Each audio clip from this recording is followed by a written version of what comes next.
Greetings!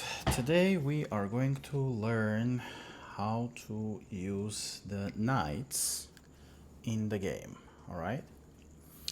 Now, knights they can walk, they make a cross like this. 1, 2, 1, 2, and then they turn left or right. So if the knight is here, it can go 1, 2, and then left, or from here again 1, 2, right, or it can go sideways like a cross, 1, 2, and again right, or 1, 2, left. Okay, so it can go it can use all the ways like this, but in the end it should turn left or turn right. Okay, so basically it's 3 squares. You need to go through 3 squares, 2 straight, 1 in an angle like this, or the opposite way like this. Okay, angles 1, 2, 3, 1, 2, 3. Okay, and this is the way the knight also eats. So suppose this white knight is here.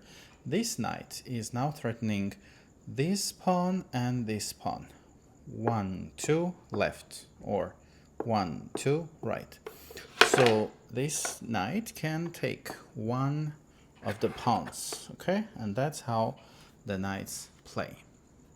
So now, usually what we would do with my learners, we would play a little bit, okay? To remember and review how the other figures play that we already learned. So we'll start with the pawns. And all right, the bishop comes here. This other bishop might mirror the white one. And now, usually, people prefer this step. 1, 2, 3, the white knight.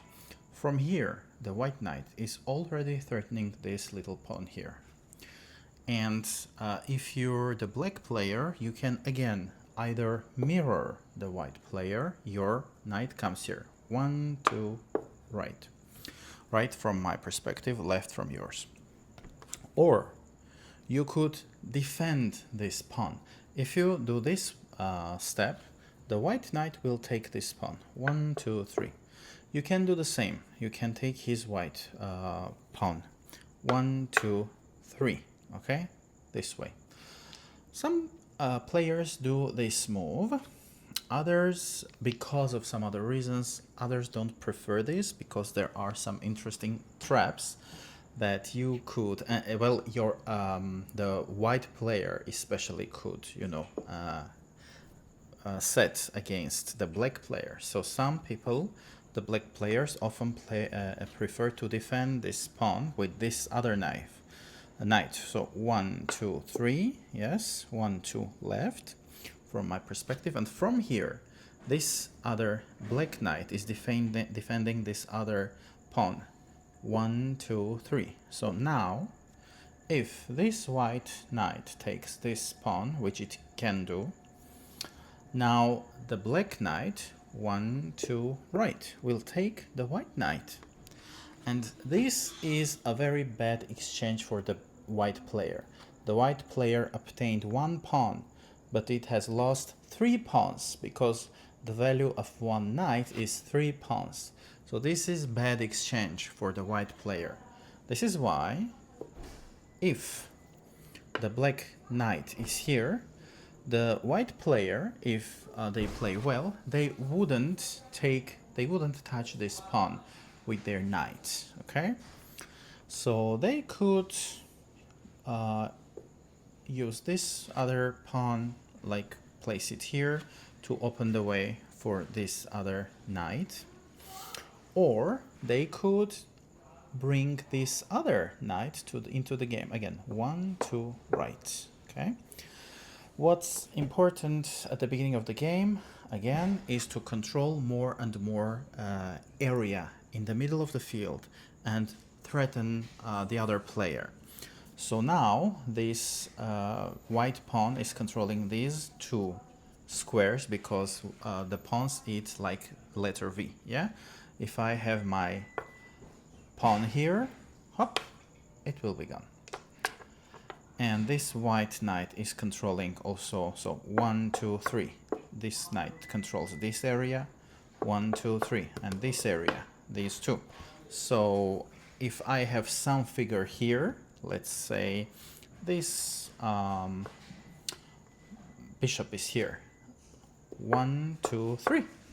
Okay, so this is why it's important to engage as many figures into the game as possible. This is why bishops and knights are being engaged fast into the game. Okay, okay, now this is the move of the whites. I will have this knight here, and I think what the whites could do now, with only the figures that we have learned, yes, how to play with, maybe this one here. On the one hand, it's blocking this side for the white, for the bishop that stands on the white square. However, on the other hand, this bishop gets his way opened, cleared. Okay, another popular move would be this one here, so that the bishop could come this way. Okay, let's suppose this was the move. And what I would do, I think I would do this. Now, the bishop can come here, but this wouldn't be wise because my other bishop is controlling this line. So my bishop could take the bishop of the white player. This is why it would be better to have this bishop here. And this is the beautiful thing about chess. Now, right now, this bishop is kind of strained. He has not much, or she or they have not much room, because here we have the rook and here we have the knight, so it's kind of blocked. But later in the game, we will discover, let's say I have, okay, I do this move. Later, when you move your knight, let's say I will have this knight here. Now the way of the bishop is open, and the bishop, along with other figures, they can create some traps, they can fight with each other, and this is the beautiful thing about chess. Okay, already we have learned how to play with only 3 figures, right? But now we see some complexity in the game. For instance, suppose now this knight is here, and from here this knight is already threatening several figures. 1, 2, 3, this one, 1, 2, 3, this one, 1, 2, 3, this one. Okay, usually you need to train your mind, and this is why I teach chess in terms of logical reasoning, in terms of understanding cause and effect. So whatever action you make or do, there will be some consequences. Right now, the consequences of your actions are that your knight is also under attack by this other knight, so you may lose your knight. Also, it's not only about your own movements in terms of cause and effect. If someone else does something, it can affect you directly. And again, this is the beauty of the game of chess. So you have to learn to calculate. Whenever your adversary makes a move, you have to ask yourself, what did that change for me? What has changed on the battlefield for me as well? So you should learn to see what this figure does from its new position. 1, 2, 3, 1, 2, 3. So you have to analyze not only your own game, but the game of the adversary. And this is so useful in terms of learning how to calculate, how to make moves. And this can be used in other areas of your life. Like if you're in business, when some law changes, you learn to calculate, this new law says this, then it may mean that. Then it can affect my business and the business of my competitors and partners this way or that way. So it's very, very useful for any mind. It can be the mind of a very young person, let's say 6 or 7 years old, or a teenager. It can be the mind of an adult or of a senior citizen who wants to keep the sharpness of their mind. And this is why I position myself as a private tutor who's working with a very wide range of individuals. Like if your kid or yourself or your parent are interested in maintaining the sharpness of their intellect, this is one of the most interesting ways to do that. Then, now let's say it's my turn. I have this one here. If I make this move here, again, another new interesting concept in chess. So some figures are being backed by other figures, and sometimes it's more than one figure. For instance, now this pawn is defended by this knight here, 1, 2, 3, and by this bishop here, 1, 2. So, and this pawn is now threatening two figures of mine, the bishop and this pawn right here. I could move my bishop, right?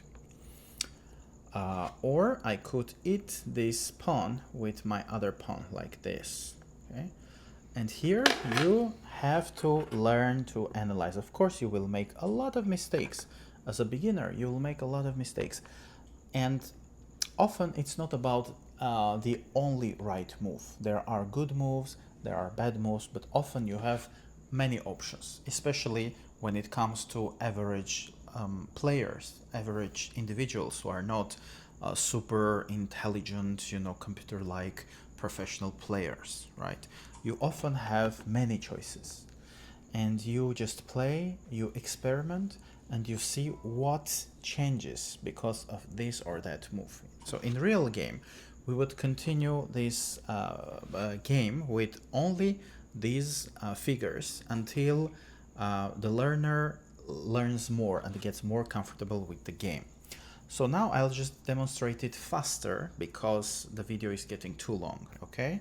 Now let's say I have it this way, hop, and the other player has it this way, hop, and I will take his bishop.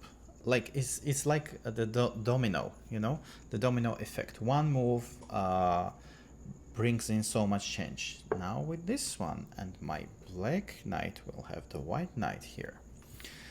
So I will take this one with white knight with the white one here, and then my pawn will take the white knight here, and I will take this one here, and this is creating something which is known as check. It's a threat to the king, but we're not discussing that yet, okay? What I could do as this one here. This wouldn't be right in the actual game because this cannot remain like so, like this. The king needs to do something. But as we don't know yet how the king is playing, we're just experimenting with all these other figures. I'll have this one here, and now it's threatening this bishop, and I'll save the bishop. And the whites, if they're smart, they'll have this here. Now this is threatening the bishop, and if the bishop takes this one, well, this pawn will take the bishop, and that wouldn't be good for the black bishop. So I'll have my bishop here, but now, oops, I'm trapped. This other bishop, takes my bishop. So all the figures except the pawns can eat forward or backward. It makes no difference. Only the pawns can have the letter V going forward. They cannot eat backward, okay? But the other figures can. Now blacks, okay, I'll take this one, hop. And this is another check to the king. And we're just playing with this. Now the blacks can have this bishop taken with this pawn, okay? And we're playing, and the player is getting more and more comfortable with all these figures. So subscribe to my channel or account I teach several subjects. I teach English, French, chess, philosophy, and introduction to digital marketing and personal branding. On YouTube, I created a special playlist for those who learn to play chess, so you can check out that, or just find my previous videos on other platforms like Instagram or TikTok. Okay, thanks for being with me. I am located in Van Nuys, and I also give private lessons in case if you're interested. It could be offline or it could be online. Everything else will be mentioned or written down in the special text section under the video. All the best, high five, and see you next time.